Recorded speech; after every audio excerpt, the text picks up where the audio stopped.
Hi everybody, welcome to my channel.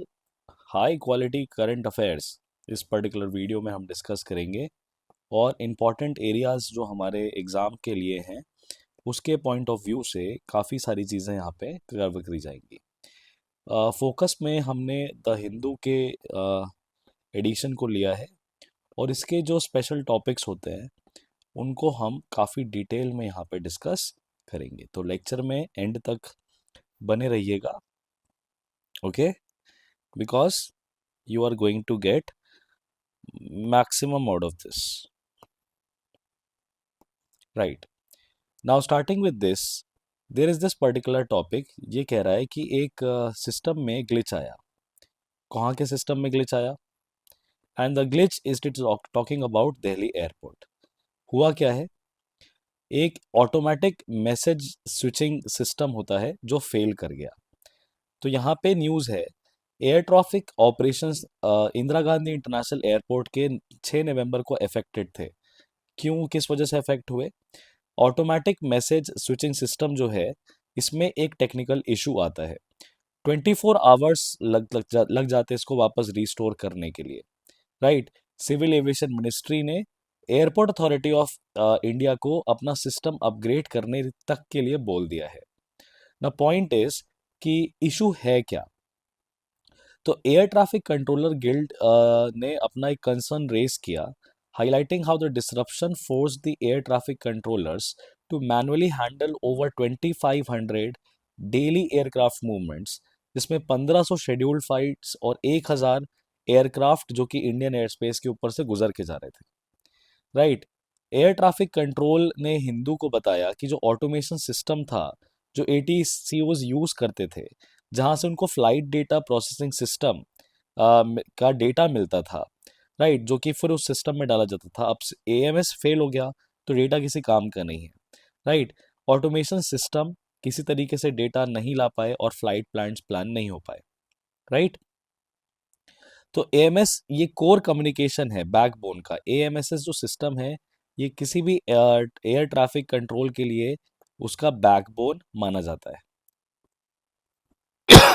Clear है? और major ATC centres जो कि दिल्ली, मुंबई, चेन्नई, कोलकाता में है, सब जगह एरोनॉटिकल मैसेजेस के लिए यूज़ किया जाता है।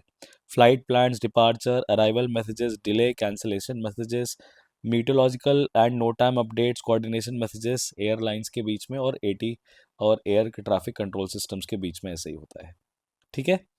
It works using input sources from airlines, ATC centers, meteorological offices, AIA stations which send digital flight और operational messages।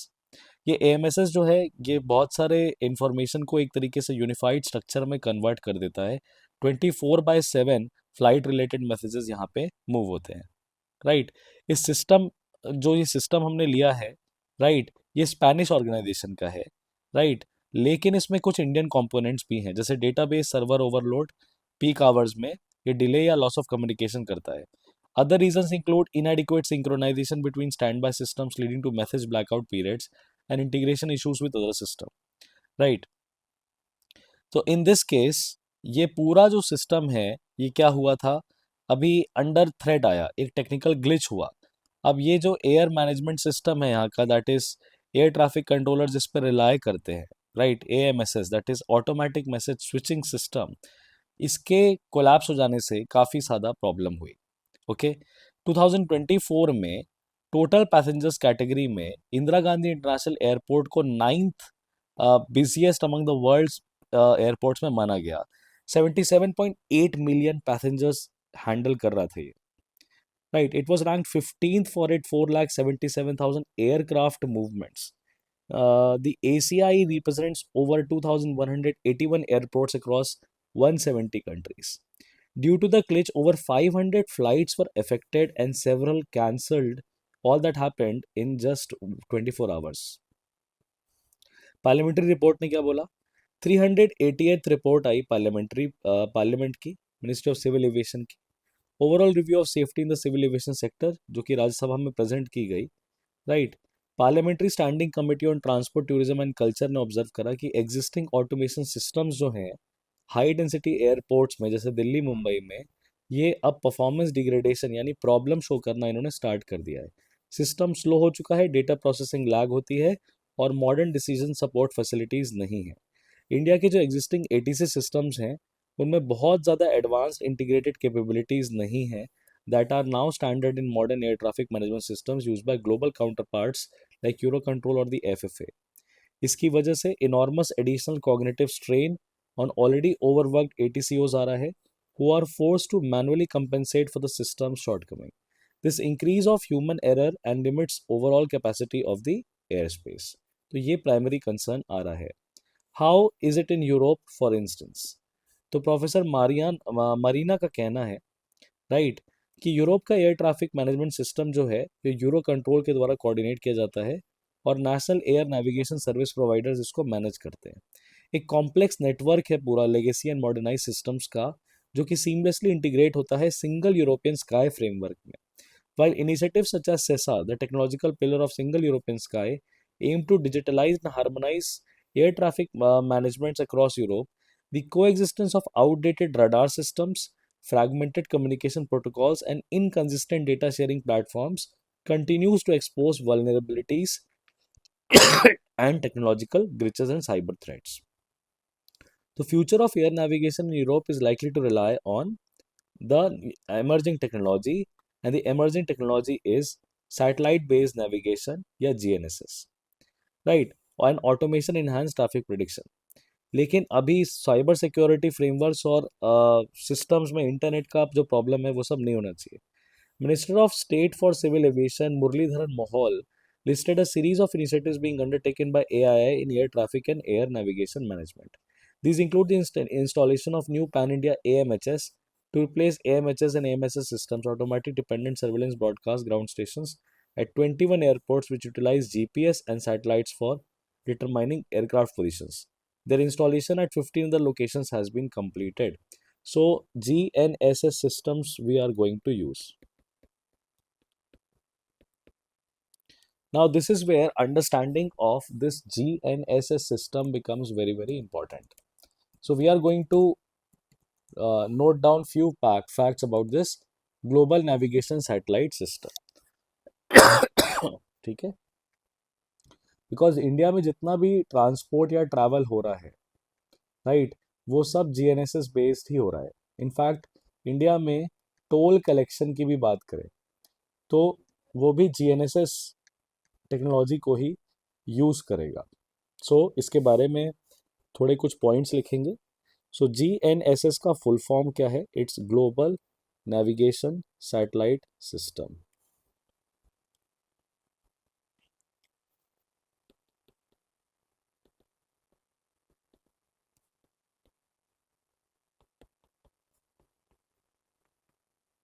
Global Navigation Satellite System, it's basically constellation of satellites. Okay, these are constellation of satellites that are orbiting around the earth, right? ये बराबर radio signals हर तरफ transmit करते हैं space से, right, जिसमें time और orbital information proper होती है, राइट। और ये बेसिकली हेल्प करता है किसी भी ऑब्जेक्ट की पोजीशन को डिटरमाइन करने में, जिसका एक प्रोसीजर है, इसको कहते हैं ट्राइलेटरेशन। ट्राइंगल निकाल के पोजीशन करने की कोशिश करते हैं। 18 से 30 सैटेलाइट्स बेसिकली चाहिए, राइट। अब ये जो सिस्टम्स है ना, ग्लोबल नेविगेशन सिस्टम्स, ये कंट्रीज के अलग अलग हैं, अलग अलग कंट्रीज के सिस्टम है। जैसे यूएस का, यूनाइटेड स्टेट्स का ग्लोबल पोजीशनिंग सिस्टम जीपीएस है। जैसे यूरोप की अगर हम बात करें तो यूरोप में गैलीलियो है, राइट। रशिया की अगर हम बात करें तो रशिया का खुद का सिस्टम है जिसका नाम है ग्लोनास। चाइना की अगर हम बात करें तो चाइना का खुद का है BeiDou, BEIDOU, BeiDou navigation satellite system, right. ये दुनिया में जाने जाते हैं, राइट। जापान का एक नया सिस्टम है जिसका नाम है QGSS, और इसी तरीके से इंडिया का खुद का है नाविक, इंडिया का है नाविक। So basically this helps countries, I mean, this helps anybody to locate their position, right? इसका जो जेनेसिस है या जो इसका सिग्निफिकेंस है, ये कब हुआ था भाई? इस ग्लोबल नेविगेशन सिस्टम की रिक्वायरमेंट हमको कब पड़ी थी? तो ये वॉर के टाइम में बहुत इंपॉर्टेंट माना जाता था, मिलिट्री रेडियो नेविगेशन के लिए। मिलिट्री रेडियो नेविगेशन सिस्टम्स की तरीके से इनको देखा जाता था, जिसको वर्ल्ड वॉर टू में आज की बहुत सारी मॉडर्न टेक्नोलॉजी जो आप पूरी दुनिया में देखते हैं, वो वर्ल्ड वॉर टू के दौरान डेवलप की गई है, राइट? जो कि उस टाइम पे लोरान के नाम से, that is long range navigation, इस टेक्नोलॉजी के नाम से इसको पहले जाना जाता था, राइट? जिसमें हम पोजीशन किसी की ऑक्युपाई कर सकते थे। तो रशिया ने 1957 में लॉन्च करी स्पुतनिक। ये एक सैटेलाइट थी, राइट, जहाँ से रेडियो सिग्नल्स यूज करके, right, radio signals scientist monitor करते थे, और डॉपलर इफेक्ट जो है यहीं से देखा गया, जो कि क्या कर सकता था?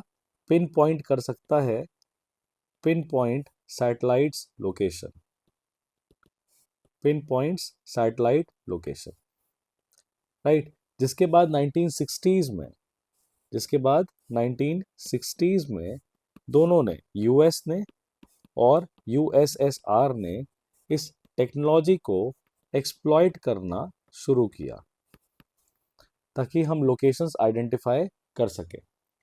फिर 1970s में UPS, United states of America ने अपना जीपीएस निकाला, राइट?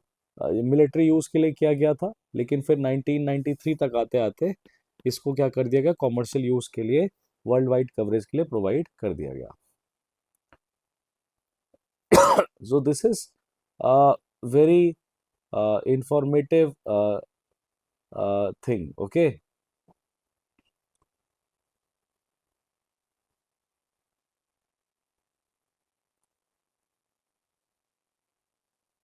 अब थोड़ा सा इंडिया के नाविक के ऊपर बात कर लेंगे, which is very very important. India का जो नाविक है, that is navigation with Indian constellation.